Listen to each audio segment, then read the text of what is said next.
Je crois que les émotions les plus fortes, les plus violentes, se transmettent de génération en génération, comme un héritage destructeur. Voilà le constat fait par la narratrice à la fin du très beau roman écrit par Julie Prinsac et intitulé Gaîté l'aurore, paru en mars dernier aux éditions Les Escales. Un récit tout en suspense, en émotion et en finesse, qui retrace l'histoire de la grand-mère de la narratrice, Esther Brodsky, dont la famille a dû se réfugier avec d'autres de 1941 jusqu'à la Libération dans le petit village de Saint-Girons au pied des Pyrénées. Julie Prinsac, bonjour. Bonjour Nathalie Cohen. Alors, Gaîté l'aurore s'intitule, le sous-titre c'est roman. Est-ce qu'il y a une histoire vraie derrière? Et qu'est-ce qu'elle est cette histoire? Quelle est-elle? Alors, effectivement, c'est un roman, mais toute l'histoire est vraie quelque part, puisque c'est l'histoire de ma famille.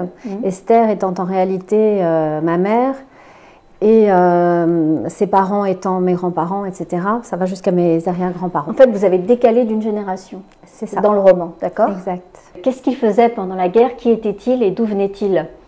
Alors, ils arrivaient de Bruxelles, où mon grand-père avait décidé de travailler, mais à l'origine, mon grand-père venait de Mariupol. Mariupol? Absolument. Il était parti à l'âge de 13 ans, il était né en 1902. Oui. Et ma grand-mère, qui était née la même année, était née en Bessarabie, près de Kishinev, où il y a eu également beaucoup de pogroms. Donc ce sont des réfugiés qui se sont réfugiés en France, qui ensuite, au gré des possibilités, sont allés vivre à Bruxelles. Et lorsque la guerre a éclaté, ils sont rentrés à Paris. Et ils sont allés vivre chez mes arrière-grands-parents, Yankel et Gitla, dont j'ai gardé le prénom dans le roman. Oui. Et lorsque les Allemands se sont approchés de Paris, tout le monde a fui petit à petit dans le sud de la France. Ils ont fait un long périple pour arriver jusqu'à Pamiers. Pamiers, tout près de Saint-Girons, mais là encore, il y a eu ce qu'on appelait le recensement des Juifs en zone libre, qui a fait que, recensés, on les a ensuite assignés à résidence et on leur a demandé de s'installer à Saint-Girons, ce qui est, à mon avis, la plus grande chance qu'ils aient eue. Oui, comme on le voit dans le roman. Alors, pourquoi est-ce que vous avez choisi la forme du roman et pas celle d'un récit de témoignage? Qu'est-ce que ça apporte, le roman? Bonne question. J'avais envie de prendre un peu de distance, de sublimer un peu tout ça, d'être plus extérieur. Déjà, c'était assez fort de s'imprégner, retracer la vie de ma mère, de mes grands-parents. Donc, je voulais prendre un peu de distance avec eux tout en me sentant accompagnée par eux et en partant de tous leurs témoignages. Voilà, c'est une façon de se distancer. Oui, puisque finalement, Esther, qui est votre mère, devient votre grand-mère. Et puis le roman est très fort parce qu'il y a deux temps, une narratrice qui dit « je » et donc qui parle au présent, et puis un retour en arrière au passé. Donc en fait, ce « je », ça n'est pas vous. Absolument. Alors, je lui ai mis quelques petites choses. Bon, déjà, elle a beaucoup moins d'informations que moi, puisque Esther perd la tête et qu'Esther a toujours gardé le silence. Et ce qui est intéressant, justement, c'est cette histoire de silence. Et malgré le silence de nos aïeux, la transmission se fait. Donc, moi, dans ma famille, ce n'était pas une sorte de silence, c'était une sorte de recul aussi, où toute la guerre était vue de façon humoristique. Par exemple, ma mère, quand Esther dit « pour moi, on jouait aux cow-boys et aux indiens, aux gendarmes et aux voleurs », alors qu'elle nous parlait des rafles, oui. C'est une façon un peu légère qui m'a toujours interloquée quand j'étais enfant, parce que je sentais que ce n'était pas drôle du tout. Je me souviens de ma grand-mère me racontant le moment où ils étaient pris entre les feux des résistants et des nazis, et ma grand-mère racontant ça comme si c'était la blague du jour. Oui, donc au lieu d'avoir choisi le silence comme certains, elle a choisi le rire, qui est aussi une façon de ne pas dire finalement quand on rit. Exactement. C'est ça. Et donc il y a un vrai travail de romancière, on en reparlera, avec une émotion à fleur de peau, et c'est ce qui fait vraiment la beauté du livre. Je voulais parler avec vous du travail de l'historienne. Alors, vous avez dû vous documenter sur la résistance en Ariège, c'est ça? Exactement. Je suis allée sur place déjà, parce que le voyage que fait Déborah quand elle dit qu'elle va essayer de remonter la trace de l'histoire de sa grand-mère. Déborah, c'est la narratrice. Oui, pardon. Alors à ce moment-là, j'ai pris moi-même, je suis allée sur place. Il y a un musée du chemin de la liberté qui retrace, parce que c'était un village au pied des Pyrénées. Et donc les passeurs locaux, donc des résistants, emmenaient tous ces réfugiés de l'autre côté de la frontière en Espagne, au péril de leur vie. Oui. Et il y avait énormément de réseaux de résistance qui faisaient beaucoup d'attentats dans la région contre les Allemands. Et j'ai découvert tout ça sur place, ce qui m'a énormément inspirée, mais surtout pourquoi je revenais aussi dans ce lieu, outre pour me mettre bien en place Oui. voilà, le théâtre des événements, c'était parce que on m'avait beaucoup parlé, enfin mes grands-parents et ma mère m'avaient parlé d'un certain monsieur que j'ai appelé Louis Demier dans le roman, qui travaillait à la sous-préfecture de Saint-Girons. Saint-Girons étant une sous-préfecture, il était secrétaire général de la sous-préfecture et c'était un grand résistant qui a sauvé ma famille. C'est vraiment un personnage lumineux, Louis Demier, dans le roman.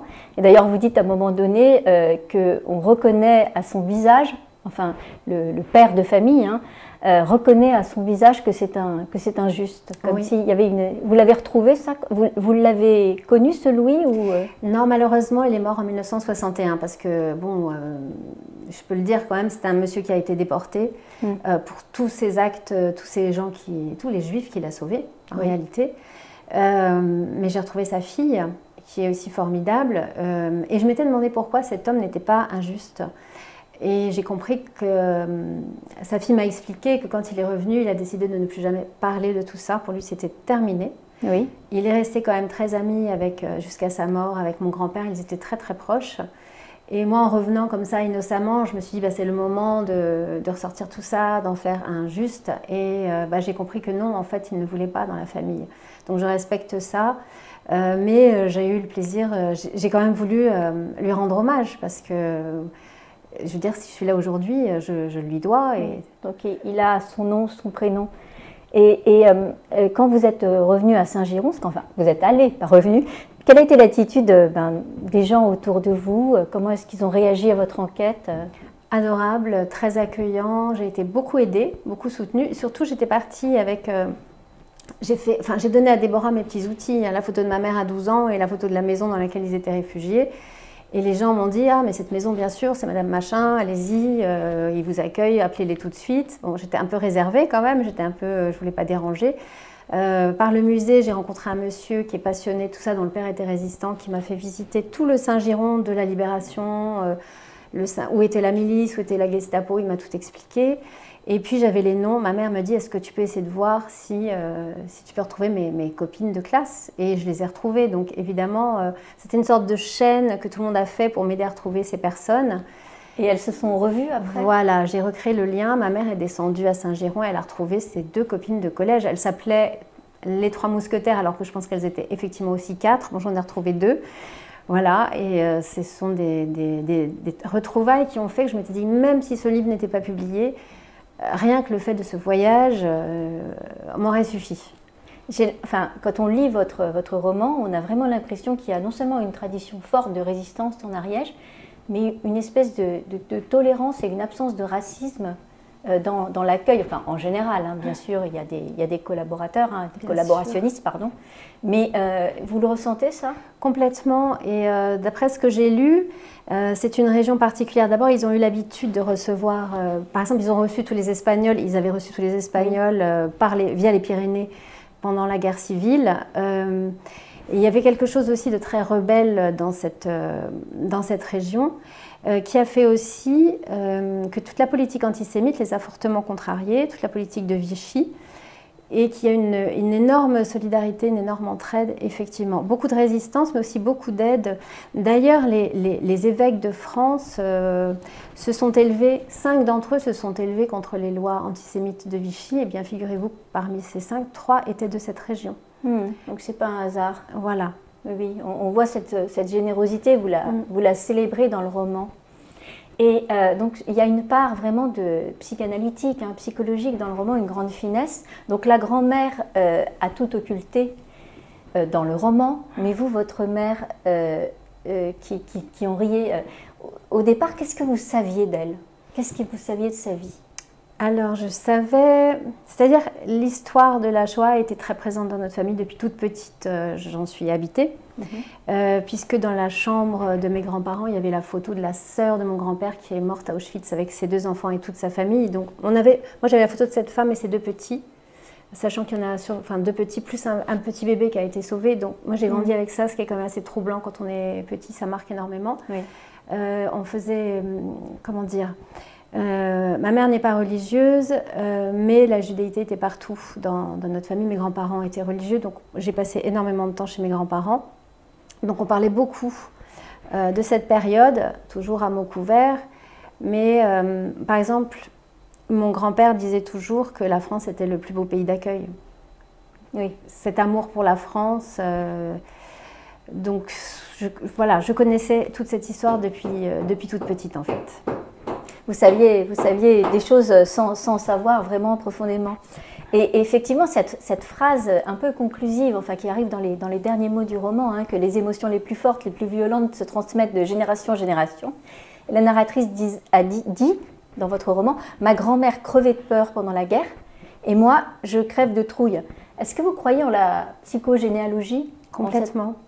Complètement, parce que imaginez quand même qu'une personne comme moi, née 20 ans après la guerre, pendant toute ma jeunesse, je ne rêvais que de train et de douche. Voilà, c'est pour ça que j'y crois beaucoup.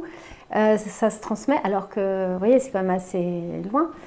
Et cette histoire de peur, je pense qu'elle a été transmise. Je le ressens, par exemple, ma mère ne parlait jamais de peur, et pourtant, moi, je la sentais, cette peur. Et puis un jour, elle me dit, tiens, elle avait peut-être déjà 75 ans, elle me dit, j'ai rencontré cette femme qui disait que pendant la guerre, elle crevait de faim, et moi, j'ai compris que je crevais de peur. Et là, j'ai dit, enfin, je me suis sentie libérée, ma mère avoue qu'elle a eu peur. Et elle a crevé l'abcès, oui. Donc le verbe crever. Mais cette peur, je l'avais en moi, je l'ai toujours eue, je l'ai toujours ressentie. Il y a d'ailleurs des travaux qui ont été faits hein, sur les enfants et les petits-enfants de parents qui ont vécu la Shoah et qui le montrent. Et ce qui fait aussi la force de votre livre, c'est vraiment la finesse psychologique, c'est-à-dire que l'émotion affleure, je ne sais pas comment vous faites, on est toujours au bord des larmes en fait.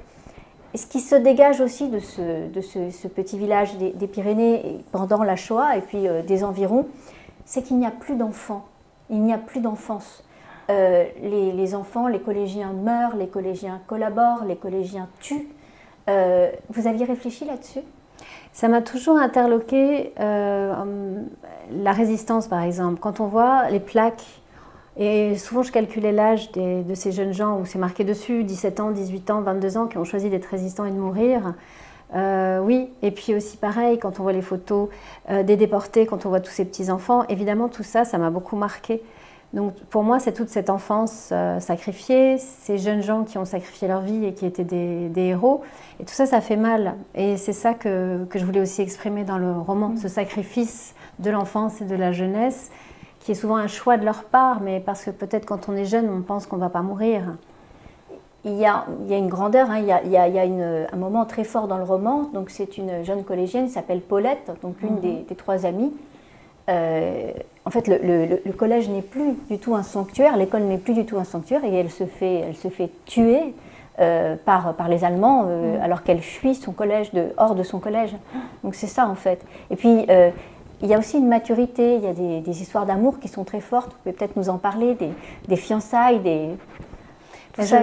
Parce que justement, je pense qu'à cet âge-là, on peut sentir que la vie peut s'arrêter d'un moment à l'autre et que je pense qu'il y a une intensité incroyable qui prend la jeunesse, enfin qui la fait exploser, enfin vouloir aimer jusqu'au bout en se disant que peut-être demain ils ne seront plus là, tout en pensant qu'ils sont invincibles. Enfin, c'est tout ce mélange qui fait que je pense que tout était exacerbé, tout était beaucoup plus fort. Je veux dire, par exemple, quand on entend les histoires de tout ce qui se passait dans le ghetto de Varsovie, des histoires d'amour aussi très fortes, je pense que tout ça a été décuplé.